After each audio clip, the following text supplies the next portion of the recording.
बिहार का सबसे बड़ा जिला पश्चिम चंपारण, वो जगह जिसने अंग्रेजों को घुटने टेकने पर मजबूर कर दिया, आज वो ही सरकारों के लिए महत्वहीन है।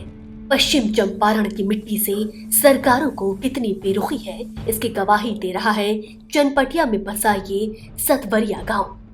ये टूटी फूटी सड़क, कीचड़ से सना रास्ता उस सिपाही के घर तक जाता है जिसके शुरू किए आंदोलन ने आजादी की लड़ाई को रास्ता दिखाया था। महात्मा गांधी को चंपारण लाने वाले राजकुमार शुक्ल, किसानों के आंदोलन की नींव रखने वाले राजकुमार शुक्ल, चंपारण सत्याग्रह में बापू के साथ कंधे से कंधा मिलाकर चलने वाले राजकुमार शुक्ल के सम्मान में खड़ी ये खंडर इमारत चनपटिया महाविद्यालय की है। क्लासरूम्स खस्ताहाल है, प्रयोगशाला बदहाल है। ये कैंपस ही बिहार के विकास का असली हाल है। 500 करोड़ रुपया 500 करोड़ रुपया खर्चा भइल चंपारण के शताब्दी समारोह मनावे में। काल गई रही राजकुमार शुक्ल जी के घर है, उनका घर के सामने रोड नहीं थे, कीचड़ ठेहुना भर लागल बा, वही में घुस के जाए पड़ा था। अब नाती बतावत आन कि भैया इजा देले रही जा जमीन हमनी के स्कूल बनावे खातिर, स्कूल में भैंस बांध देले बान आ पकड़ी घूमत आड़ी सब। बापू ने जिस पश्चिम चंपारण को सत्य और अहिंसा के लिए पहला प्रयोगशाला बनाया, आज वो ही धरती नेताओं के लिए झूठे आश्वासन का गढ़ बन गया है। नेपाल से सटे इस जिले के लोग हर साल बाढ़ से त्राहिमाम करते हैं। विकास का पुल तो बहता ही है, इन सड़कों की तरह यहाँ के लोगों का भरोसा भी क्षण से टूट जाता है। बंद चीनी मिल ने जहाँ सैकड़ों परिवारों के जीवन की मिठास खत्म कर दी, वहीं जंगली जानवरों के आतंक ने किसानों की नींद छीन ली है। पश्चिम चंपारण में जन संवाद के दौरान लोगों ने प्रशांत किशोर से अपना दुख बयां किया।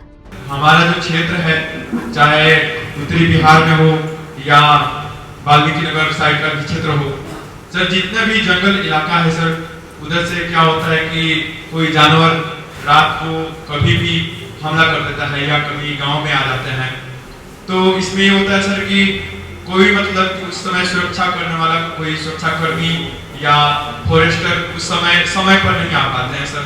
तो सबसे बड़ी चिंता की बात है सर कि इतना बड़ा जंगल क्षेत्र है हमारे थोरट इलाका का, उसमें कोई जो रोक है या बांधने का कोई नेट वगैरह होता है सर, उसका कोई सुविधा नहीं है। ये तो जानवर है, इनसे नियम कायदे का पालन करने की उम्मीद नहीं की जा सकती है, लेकिन भरोसा तो उन इंसानों पर भी नहीं रहा जो सब जानते समझते भी नियमों की धज्जियां उड़ाते हैं और अवैध बालू खनन कर रहे हैं। बिहार में दाखिल खारिज का काम ऑनलाइन करने का प्रावधान है, लेकिन जनसंवाद में प्रशांत किशोर से बेतिया के लोगों ने बताया कि राजस्व कर्मी को चढ़ावा चढ़ाए बिना उनका काम ही नहीं होता। ऐसे में दाखिल खारिज मामलों के निपटारे के लिए आवेदक अंचल कार्यालयों के चक्कर काट रहे हैं, लेकिन समय पर म्यूटेशन नहीं हो पाता है। यहाँ किसानों की समस्या है, सब लोग जमीन पूछने वाले लोग हैं, एक दाखिल खारिज करने के लिए 3 से 4 हजार रुपये अंचल कौन ले रहा है? अधिकारी तालाब रोक ले रहे हैं, कर्मचारी रोक ले रहे हैं। 18 पंचायत में 3 कर्मचारी दाखिल खारिज जो नया वाला हो रहा है वो है कि पुराना वाला व्यवस्था?